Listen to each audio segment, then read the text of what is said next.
lo político, ¿eh?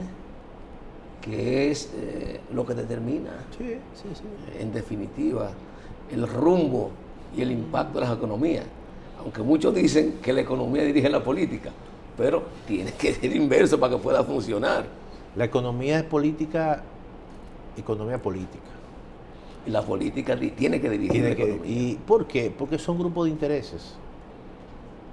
Las políticas públicas, la política económica, tú la diseñas sencillamente, pero ese diseño se convierte en una acción y esa acción toca intereses y cada uno de los intereses sencillamente lucha por mantener su participación en la riqueza, en el producto.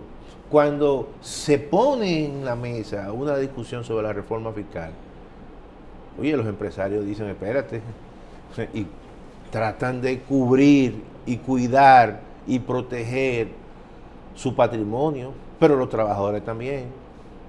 Y el gobierno entonces dice, pero yo necesito más plata. ¿Y cómo nosotros llegamos a un acuerdo así? Claro, tiene que haber una decisión, tiene que haber una visión de largo plazo, tiene que haber una decisión, tiene que haber una apuesta. Oye, y muchas veces la dirigencia política no la asume. Hay posibilidades, hay posibilidades, tenemos ya como 5 años barajando una reforma fiscal en el país, donde en el gobierno pasado y la quisieron poner sobre la mesa, pero parece que no pudo ser posible. ¿Hay posibilidades que en este año se produzca una reforma fiscal? No, obviamente el presidente yo creo que dijo que ni le hablen de impuestos ni de reforma fiscal. Eso podría ser después de las elecciones, porque al final hay que buscar el momento, ¿verdad? Hay que buscar, como dicen los economistas, el timing. Y te voy a decir lo siguiente, yo creo que nosotros, en tiempos de crisis o en tiempos de proceso donde hay convulsiones, tú no puedes hablar de reforma de ese tipo. Porque la gente se crispa, la gente toma temor. Ahora, por eso es que hay que insistir mucho que en los tiempos de bonanza, yo siempre he sido partidario, es que hay que hacer la reforma. Mira, Junior y Giovanni, ahora mismo el que lleva el periódico a tu casa te deja una tarjetita. Sí. Para que tú colabores. Sí, así es. Y tú lo haces.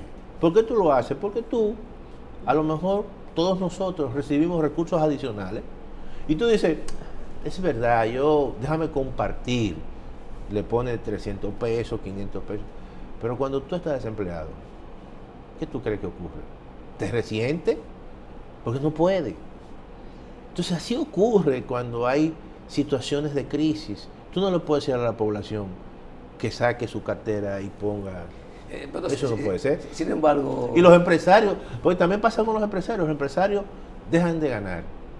A lo mejor no están ganando lo que quieren de ganar.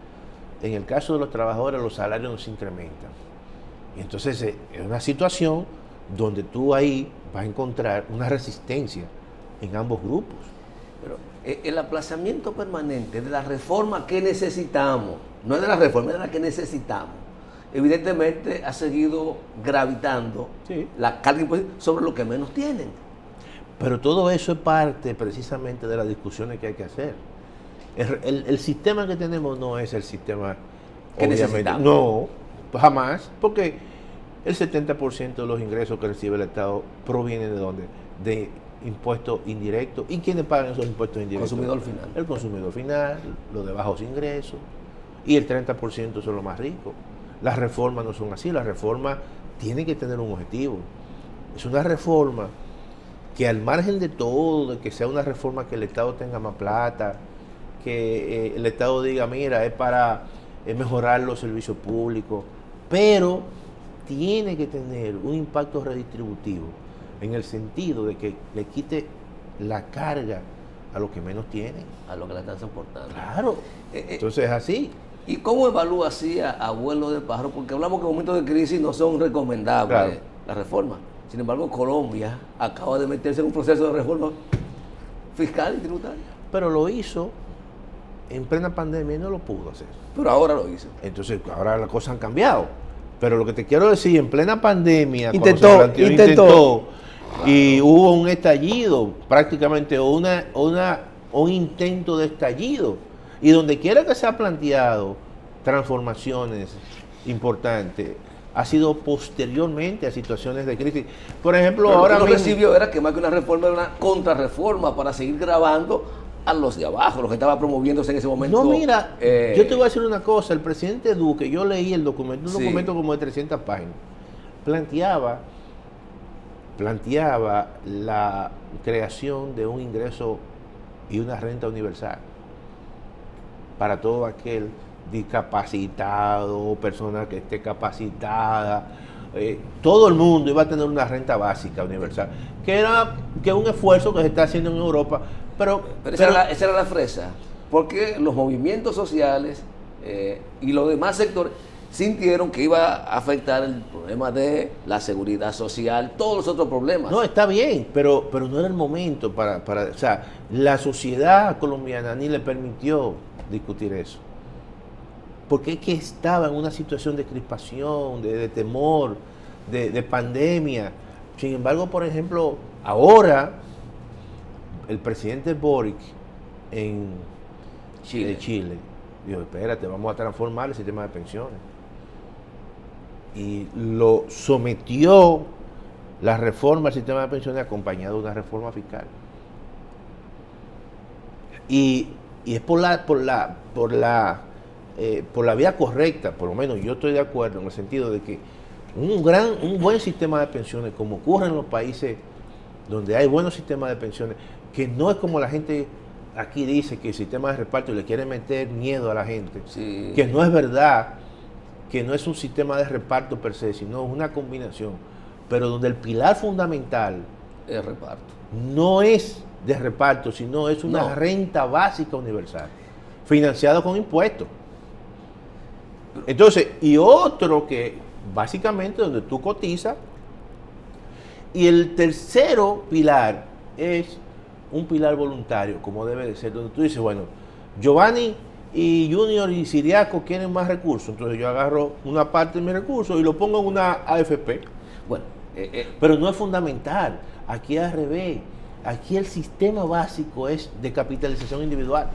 sí, entonces, pero está dando un primer paso que a nosotros posiblemente se nos haga difícil dar ese primer paso de establecer la renta básica mínima universal, que es lo que está ocurriendo en casi todos los países, digamos, de Europa. Ha estado caminando en esa dirección.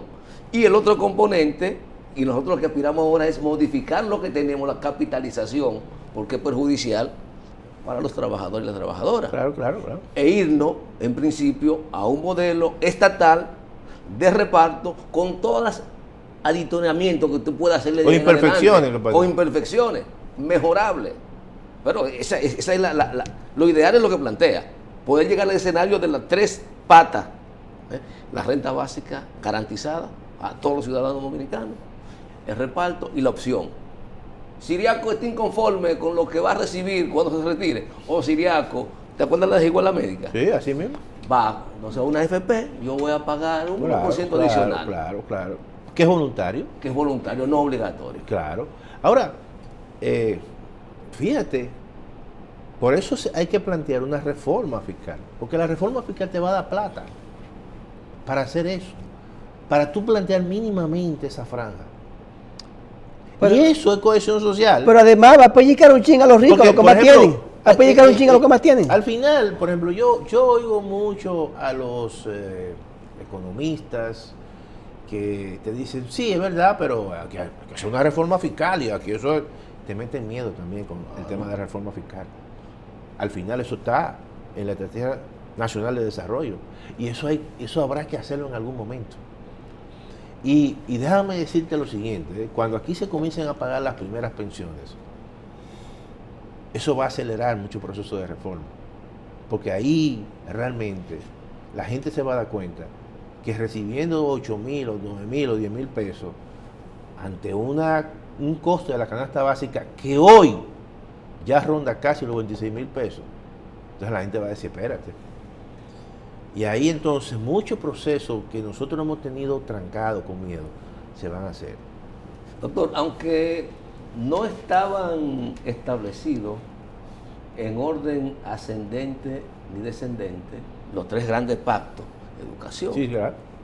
No se supone que debió arrancar todo esto a través de definir el pacto fiscal de la República Dominicana, bueno, porque la fuente donde va a salir todo es a partir pero tú de ahí. recuerdas que se planteó y Claro. se llegó a someter al Consejo. Algunas Económico. reuniones. No, se llegó a someterlo al Consejo Económico y Social, y de ahí salió una reforma en el año 2012 que no fue la adecuada, Bueno, pero se hizo realmente un ejercicio.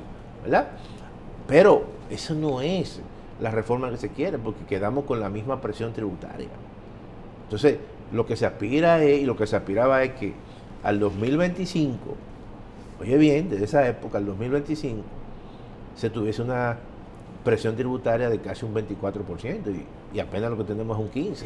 Y si hubiésemos actuado en consecuencia, primero la reforma fiscal, posiblemente los requerimientos de endeudamiento hubiesen sido menores. Menor, claro.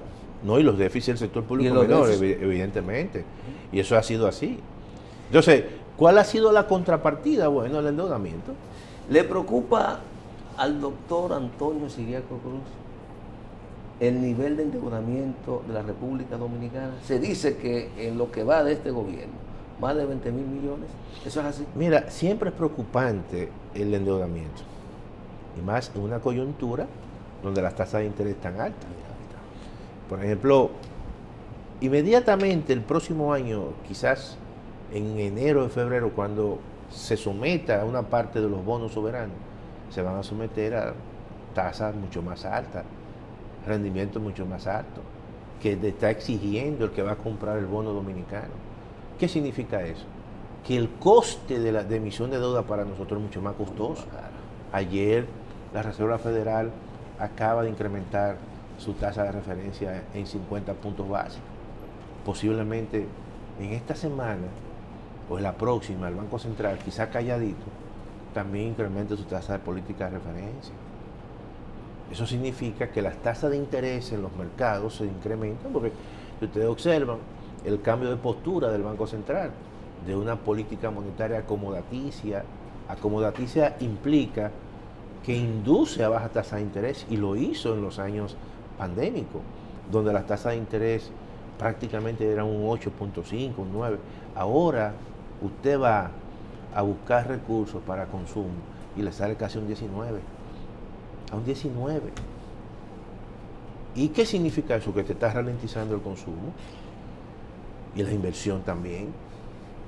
Entonces, en ese contexto que se está viviendo, los endeudamientos salen costosos, tanto los corporativos como las empresas y también el gobierno. Por lo tanto, es preocupante siempre el tema de la deuda. Tú no tienes un arreglo fiscal. La deuda en la República Dominicana, si tú sumas la deuda del gobierno central, que son 52.000 millones de dólares, y le sumas la deuda del Banco Central en dólares, son 15.000 millones, estamos hablando de 67.000 millones. Eso representa el 63% del PIB. Entonces, claramente que para el próximo año, cuando tuve el peso de los intereses, aquí se está gastando más y se gastará más en intereses. El 23% se va a dedicar. Claro, no, estamos hablando del 3.3% del PIB. Y aquí se está gastando más en pago de intereses que en la inversión pública. Entonces, es un dinero que se va afuera. Es un dinero que tú no le ves un retorno. Si se invirtió bien, bueno, a lo mejor posiblemente el retorno tú lo vas a ver. Pero si no se hizo, obviamente que es un negocio, es un mal negocio.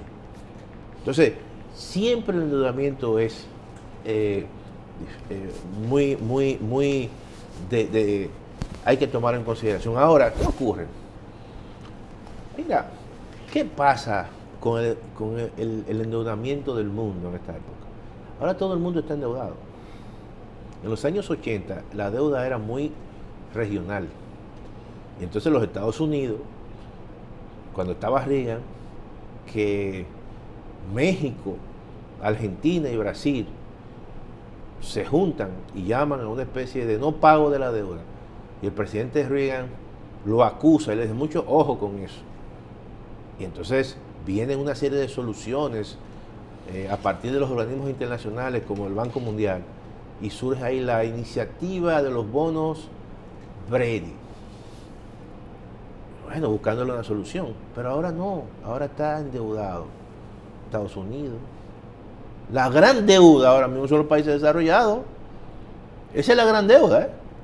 Entonces, no estoy diciendo con eso que nosotros estamos bien, no estamos bien. Pero si hubiese ocurrido en esta coyuntura lo que hubiese ocurrido en el año 80, el Fondo Monetario Internacional estuviera interviniendo todas las economías hoy en día. Pues no lo puede hacer. Don Antonio, hemos hablado de la economía macro, la economía del país, el Estado. Me gustaría en estos 5 o 6 minutos que nos quedan concentrarnos en la economía familiar, en esa economía en donde tenemos que, con lo poco que reciben los hogares, por el esfuerzo de la esposa, el esposo, pago de vivienda, renta básica, educación. Están los dominicanos de clase media, clase baja, tratando o pagando sus compromisos, o también tienen que endeudarse como lo hace el Estado Dominicano. Mira, yo escribí un artículo estos días, se llama Deuda y tarjeta de crédito en tiempos navideños. Y lo hice porque generalmente en estos meses la gente recibe sus bonos, su doble sueldo, sus sueldos 14 en algunos casos. Yo creo que uno tiene que ser cuidadoso. Mira, en un mundo de hoy, algunas veces tú observas mucha gente que son expertos, no sé, en finanzas personales. Tú tienes que ahorrar el 10%. No, le dan clase a uno. Eso, en un mundo donde tú estás... En un mundo real. Invadido por la publicidad que te induce al consumo compulsivo. Cuando tú vas al supermercado, que tú vas con un listado de 5 y sales con el carrito lleno, lo bote, el listado se va a no es tan fácil. Sí. Entonces yo creo es que te pase el año entero escaseado. Claro, entonces tú pero, aprovechas claro, pero lo que te quiero decir que lo importante de todo esto es gastar bien, gastar en función de los objetivos que tú tienes como objetivo familiar, objetivo de vida. Si tú tienes, por ejemplo, que yo creo que es lo más sano, y viene de una deuda acumulada y se te presentan unos recursos, trata de amortizar lo más que tú puedas. Eso es un principio importante. Ponle algo al capital. Le añade al capital, pero no permita que la deuda se te convierta en una bola de nieve. Entonces eso es quizás lo que yo siempre le digo a la gente. Trate de gastar bien, trate siempre de establecer un presupuesto en términos familiar, un presupuesto financiero particular, y siempre gaste en función de sus prioridades. Generalmente uno se ajusta en función de sus niveles de ingresos. Nunca trate de vivir todo el tiempo endeudado. Ahora, hay deuda buena y hay deuda mala. Una casa, ¿verdad? es una inversión que hay que hacerla, aunque te endeude. Que cuando tú vas al banco y pides un préstamo hipotecario, dentro de todas las opciones que hay, es el que te lo ponen a tasa más barata. Entonces tú estás ahí asumiendo una deuda buena. Ahora, si tú vas y de repente usa la tarjeta de crédito y te compra y entra a un mall, a una tienda y comienza a comprar cosas, y luego al final hace el pago mínimo o menos del pago mínimo, entonces tú estás asumiendo la deuda peor, porque te está endeudando a la tasa más alta de los productos financieros. 60 y 72 dependiendo del banco. Dependiendo del banco. En dólares y pesos. Así es, porque claro. La tasa de interés en dólares es igualito que en pesos. Claro, 60% claro. Y al final, 72. Y al final termina pagando, pero ahogado, cientos y miles de pesos. Pero ahogado. Solamente en intereses. Así es. Don Antonio, nos dice que es tiempo de culminar este programa por la noche de hoy. Fue ameno, educativo, claro. Ilustrativo, y yo sé de que fue beneficioso para los amigos televidentes y sobre todo para los funcionarios del gobierno que ven este programa cada noche. Así es. Feliz Navidad, don Antonio, feliz año 2023. Así, igualmente, tanto a Junior como a ti, Giovanni, feliz Navidad y que pasen un próspero y tengan un próspero feliz año 2023. Como no, señores, despedimos al economista y catedrático universitario, don Antonio Siriaco Cruz, quien además es decano de la Facultad de Ciencias Económicas y Sociales de la UAS. A ustedes gracias por la sintonía. Este equipo encabezado por Junior Espinosa, quien les habla a Giovanni Almonte. Nos despedimos y será pues hasta mañana.